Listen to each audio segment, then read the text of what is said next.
Before President Trump's February 28th address to a joint session of Congress, the president sent bullet points to the non-mainstream media outlet InfoWars, run by conspiracy theorist Alex Jones. In fact, Jones previously boasted of having received personal phone calls from Trump thanking him for Jones's support in winning the election. Jones is one of many from the alternative media, both left and right, who see Trump as a salve to the New World Order globalization agenda. From the perspective of the right, Trump's America First, anti-immigrant and pro-military agenda seems to fit the bill, while the left hopes for rapprochement with countries like Russia and Iran, working with them toward peace in Syria, for example. Dr. Cynthia McKinney would certainly put herself into the camp on the left, having served as Georgia's first black congresswoman for 6 terms, where she questioned the 9/11 Commission and drafted articles of impeachment against then-President George W. Bush over the Iraq War. I recently interviewed Dr. McKinney, starting by asking her if Trump is actually a fundamental agent of change to the political system, that dreaded swamp in Washington. Take a listen. Well, he does represent a change to what has been happening over, say, for the last 10 to 15 years. But is it fundamental change? I'm not so sure of that. Basically, what I believe is happening is that we've got one section of the deep state that is in deep and high contention against the other section of the deep state. So this is not the people versus the deep state. This is deep state versus deep state with the people as an adjunct. And so now there are 3 things that I have identified that that concern me greatly about the Trump administration. First of all, there's this mentality of these people that populate his cabinet are basically business people.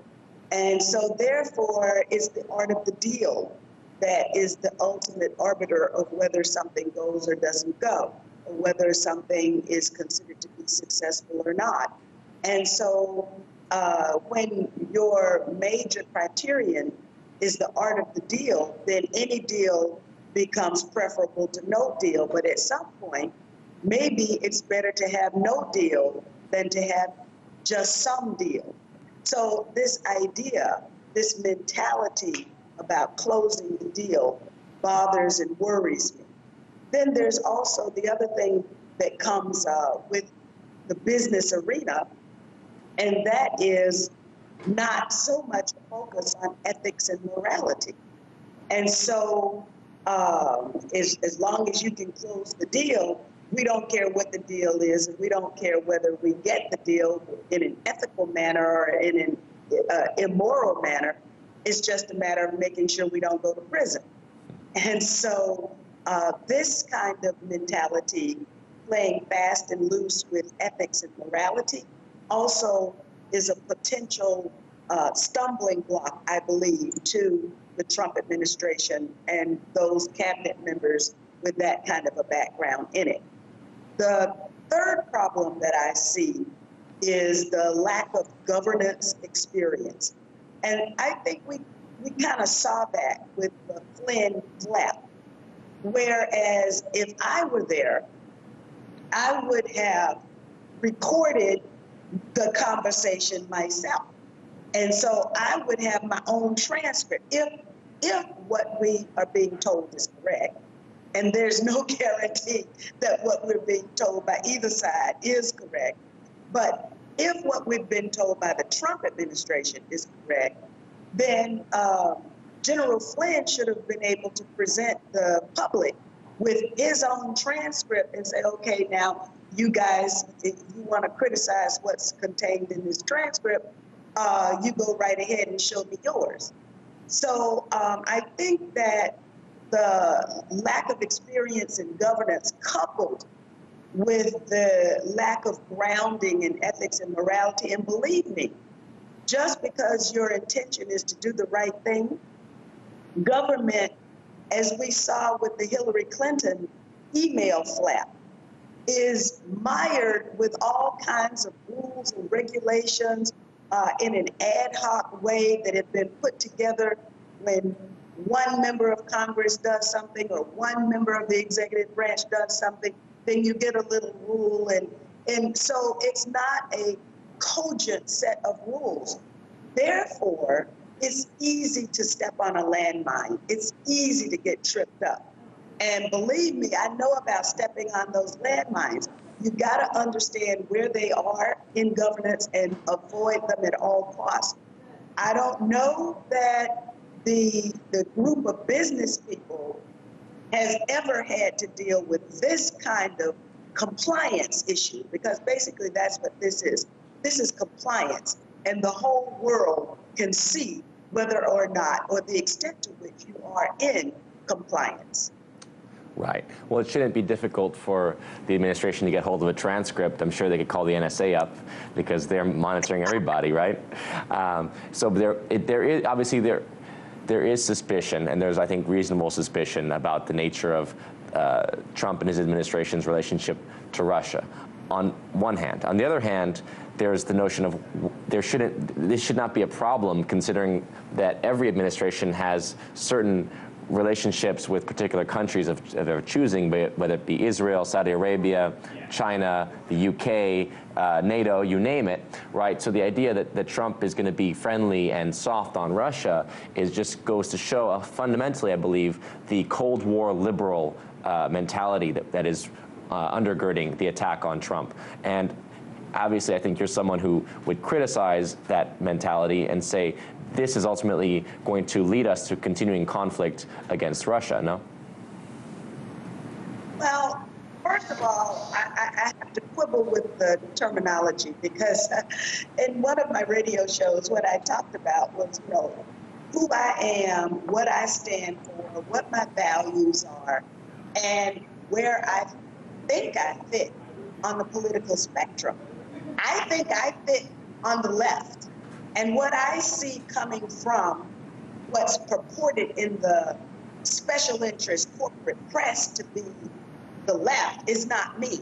And so therefore, my values demand anti-war, pro-justice, pro-peace, pro-truth, and pro-dignity for the environment as well as all humanity. Therefore, what I see coming from the other side of the deep faction, of the deep state faction, is not left. And so if we put this in a left-right paradigm, I think we're doing an injustice to the true leftists like me, who are led by principles and values rather than by personalities. That's the first part.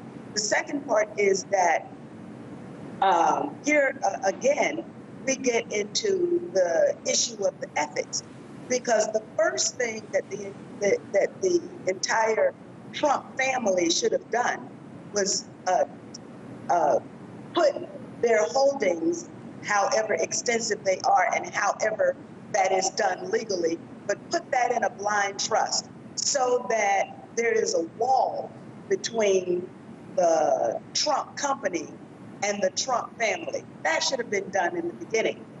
Now, of course, you get into this ethics question about what is the relationship between Trump, his businesses, and Russia, which is an unnecessary conversation, but is necessary now because the necessary groundwork hasn't been done in terms of building that wall, that ethical wall that should have been built a long time ago. Absolutely. And certainly, again, I think there are plenty of valid criticisms of Trump, but in terms of the way that the media in the United States is turning this, it's almost become a farce, frankly, because you open the New York Times and almost every article is focused around Trump. Every article in some form of attack on the man personally or his policies. Yeah. And you served with George Bush in the White House. Do you think that this level of attack on the president is warranted? Well, I think what we've seen is extreme. And it's so extreme that at one point I have compared the context of the situation to the time around just prior to the assassination of JFK. Because we've got the equivalent of Trump, the laser it's the attacks ad hominem have been over the top, in my opinion, and have diverged from, how can I say, the normal political sort of anti-fair, but something else is going on. And it's that something else that could become quite dangerous. Certainly. Again, it's difficult to really assess what is happening, because on one level, there's the argument that the deep state is coming after Trump, and that's the Michael Flynn issue. When Flynn resigned, it was essentially the argument is the deep state went after him, and now this fellow McMaster, this General McMaster, is coming in.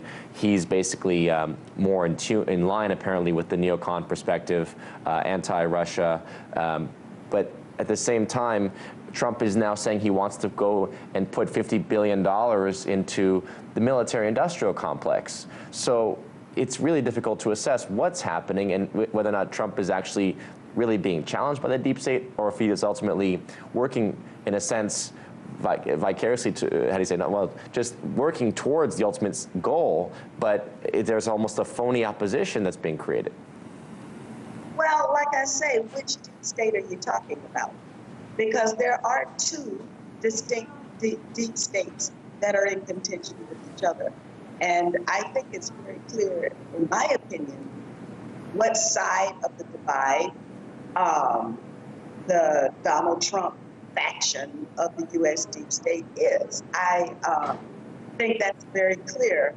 It doesn't mean that it's the deep state versus Donald Trump. No, Donald Trump has a whole lot of help, and it's from the other side, the other faction of the deep state. Let's remember that.